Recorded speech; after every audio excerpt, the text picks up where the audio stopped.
চলুন Bangladesh council of scientific and industrial research BCSIR অর্থাৎ আমরা যেটাকে সায়েন্স ল্যাবরেটরি বলি সেখানকার জব সার্কুলার দেখে নেওয়া যাক। এই জব সার্কুলার দেখা এবং আবেদনের জন্য আসতে হবে এই ওয়েবসাইটের লিঙ্কটি ডেসক্রিপশন বক্সে দেওয়া থাকবে। এখানে আসার পরে সার্কুলারটি আমরা সর্বপ্রথম দেখে নিই। এখানে অনেকগুলো পদে বর্তমানে নিয়োগ আছে।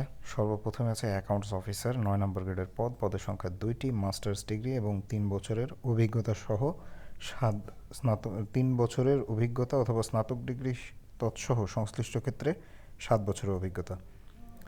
১ আগস্ট ২০১৯ তারিখে অনূর্ধ্ব ৩২ বছর পর্যন্ত। এরপর আছে সায়েন্টিফিক অফিসার ৯ নম্বর গ্রেডের পদে একটি পদ আছে। সংশ্লিষ্ট বিষয়ে প্রথম শ্রেণীতে BSc অনার্স সহ MSc অথবা প্রথম শ্রেণীতে MSc ডিগ্রি অথবা উভয় পরীক্ষায় দ্বিতীয় শ্রেণী, শিক্ষা জীবনের কোনো পরীক্ষাতে তৃতীয় বিভাগ বা শ্রেণী থাকা চলবে না। এখানে বয়স দেওয়া আছে ১ আগস্ট ২০১৯ তারিখে অনূর্ধ্ব ৩০ বছর পর্যন্ত, মুক্তিযোদ্ধা কোটার ক্ষেত্রে ৩২ বছর পর্যন্ত। এরপর আছে ইঞ্জিনিয়ার ৯ নম্বর গ্রেডের পদ, একটি পদ আছে। ইঞ্জিনিয়ারিংয়ের সংশ্লিষ্ট বিষয়ে ডিগ্রি বা দ্বিতীয় শ্রেণী সহ ইয়ার সমতুল্য শিক্ষাগত যোগ্যতা।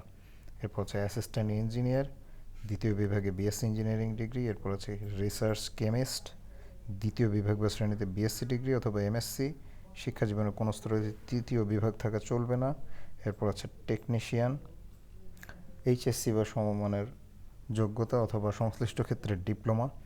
প্লাম্বিং হেল্পার ৮ম শ্রেণী পাস এবং ২ বছরের অভিজ্ঞতা। সিকিউরিটি গার্ড ৮ম শ্রেণী পাস সহ ২ বছরের অভিজ্ঞতা। অফিস সহায়ক ৮ম শ্রেণী পাস। এখানে ৩টি পদ আছে।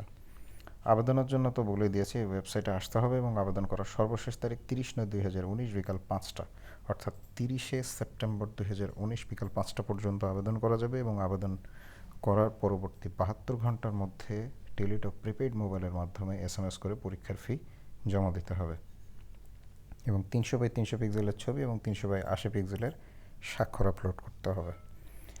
এখানে আসার পর আপনারা অ্যাপ্লাই নাওতে ক্লিক করবেন। অ্যাপ্লাই নাওতে ক্লিক করার পর যে পদে আবেদন করতে চান সে পদে টিক চিহ্ন দিবেন বা ক্লিক করবেন, তাহলে আপনাদের সামনে ফর্মটি ওপেন হয়ে যাবে এবং ফর্মটি যথাযথভাবে পূরণ করে আপনারা পরবর্তী ধাপে গিয়ে ছবি এবং স্বাক্ষর আপলোড করে সাবমিট করবেন। তো আজ এ পর্যন্তই। সবাই যারা যোগ্য আছেন তারা যথাশীঘ্র আবেদন করবেন। সবাই ভালো এবং সুস্থ থাকবেন সেই কামনায় আজকের মতো বিদায় নিচ্ছি।